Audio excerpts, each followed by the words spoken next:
La Norvège nous livre un film monstrueusement bien.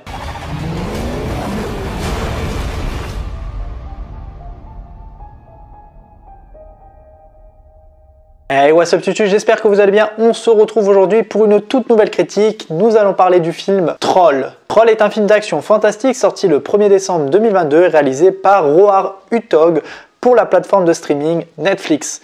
Au fond de la montagne d'Ovre, quelque chose de gigantesque se réveille après 1000 ans de captivité. La créature détruit tout sur son passage et s'approche rapidement d'Oslo. Alors franchement, un film que j'attendais énormément du catalogue Netflix de décembre et il m'a pertinemment plu. Déjà à commencer par le sujet qu'il évoque, c'est-à-dire le mythe et légende des pays scandinaves, le troll. Un sujet qui me plaît énormément. C'est un mythe qui tourmente énormément la Norvège et les pays qui l'entourent, donc je trouvais l'idée déjà super bonne. Donc déjà, comme je vous ai dit, un film basé sur la Norvège et du coup une production norvégienne. Je n'ai absolument jamais vu un film norvégien, donc vraiment très content de découvrir un petit peu le cinéma de ce pays-là avec ce film-là. J'ai trouvé tout de même un scénario assez simpliste mais qui fonctionne bien, et déroule parfaitement l'histoire sur le fond, avec d'une part le questionnement sur la créature, ensuite pour déterminer de quoi il s'agit, et après justement le fait d'arrêter cette créature pour éviter qu'elle détruise tout sur son passage, ce qui en fait donc un film assez rythmé et vraiment sans ennui, avec pas mal de moments assez bourrins, même s'il y a quelques petits moments où c'est un petit peu plus calme, mais sur le fond ça marche super bien et on a vraiment un film quand même assez bien rythmé. J'ai remarqué quand même le message entre autres que le film essaye de nous apporter, et moi je le vois comme ça, après c'est chacun le voit comme il le veut. On voit en fait au tout début avec les écologistes et un petit peu politique entre autres, que en fait tout simplement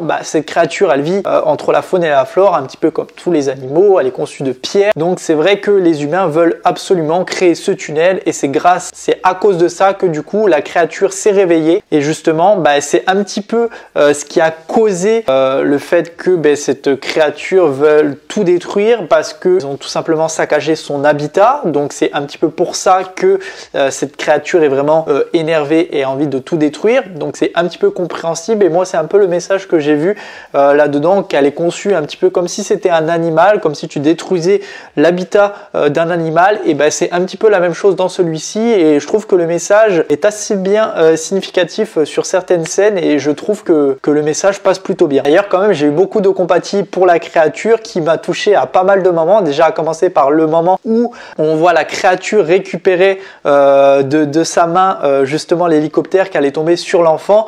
Même eux le remarquent dans le fait que elle a sauvé quelqu'un, et qu'au final sur le fond c'est pas une créature méchante, mais plutôt du coup détruire ce que l'humain a voulu faire concernant son habitat. Une autre scène du coup qui m'a beaucoup touché, c'est le moment où on voit le troll récupérer du coup le crâne et qui le regarde comme ça dans la main. Ça m'a fait un petit peu de la peine, parce qu'en fait tu vois tout simplement le crâne de un des trolls, et il se regarde aussi dans la vitre et voit à quel point il se trouve justement monstrueux et assez horrible, mais il comprend tout à fait que il a quand même envie de tout anéantir, par obligeance du fait que c'est à cause des humains que justement ce troll est mort également, et donc il a un petit peu cette soif de vengeance et de vouloir anéantir la Norvège. Il y a aussi un petit côté assez humoristique par moment, j'ai trouvé.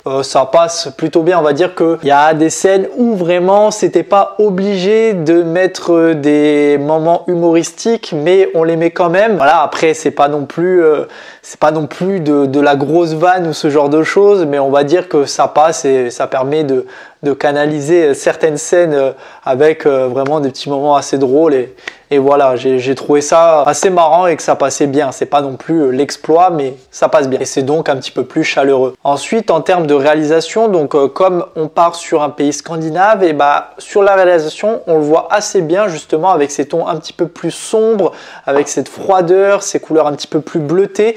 Ça se remarque assez bien, et aussi il y a quand même de très beaux plans visuels, que ça soit au niveau des plans des montagnes, des paysages et tout, que j'ai remarqué, et vraiment ça fait un petit peu voyager, ça donne envie d'aller dans ces pays-là, dans les pays scandinaves. Vraiment c'est super joli. Parlons ensuite du coup des effets spéciaux que je trouve vraiment incroyables, déjà à commencer par la créature qui est vraiment super bien faite, mais aussi la phase où on voit toutes ces destructions d'immeubles, les explosions et tout, et vraiment c'est super bien fait. Vraiment, des fois j'avais l'impression d'être sur un blockbuster américain alors que pas du tout.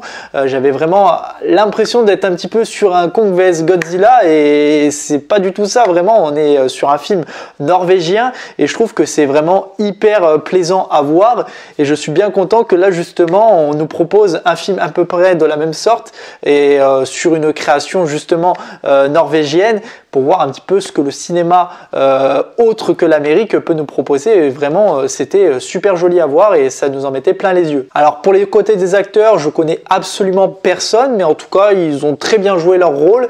Vraiment j'ai été très surpris par rapport à ça. Alors peut-être que dans leur pays justement ils sont connus, c'est un petit peu comme les acteurs coréens que je connais absolument pas. Ben là c'est pareil avec le cinéma norvégien, je connais personne, mais en tout cas ils ont bien joué leur rôle. C'était assez réussi par rapport à ça, surtout du coup l'actrice principale et justement les personnes qui vont l'accompagner pendant son périple, et bah vraiment ils ont super bien joué leur rôle, et ça vraiment y a rien à dire là-dessus. Je vais pas en dire plus sur le final, mais je pense qu'il y aura peut-être une suite par rapport au fait qu'il y a eu une scène, on va dire entre autres post-générique à la fin, et qui pourrait justement en annoncer une suite. Après tout dépendra si le film arrive à s'en sortir objectivement par rapport à ce qu'ils avaient misé par rapport au film, on verra bien, mais je pense que le film peut s'en tirer plutôt bien. On verra sur la longueur, mais en tout cas moi il m'a beaucoup plu et ça m'a fait plaisir du coup de voir un autre film autre que américain, et surtout un film norvégien. Je peux donc que vous le recommander si vous aimez un petit peu les films tranquilles, sans prise de tête, avec un scénario simple mais avec pas mal d'effets spéciaux qui t'en mettent plein la vue. Et ben vraiment je peux que vous le conseiller, parce que vraiment par rapport à ça, et je pense que c'est vraiment la chose que je retiens par rapport au film, c'est justement les effets visuels qui sont vraiment très jolis, et vraiment on sentait qu'il y avait du budget par rapport à ça, et donc je peux que vous le recommander par rapport à ce que je viens de vous dire. En tout cas, n'hésitez pas à me dire si vous avez vu le film, à me dire qu'est-ce que vous en avez pensé, ça m'intéresse énormément. N'hésitez pas à liker la vidéo, à la commenter, à la partager et surtout vous abonner. On se retrouve très prochainement pour une toute nouvelle vidéo. Allez, salut tout le monde, peace!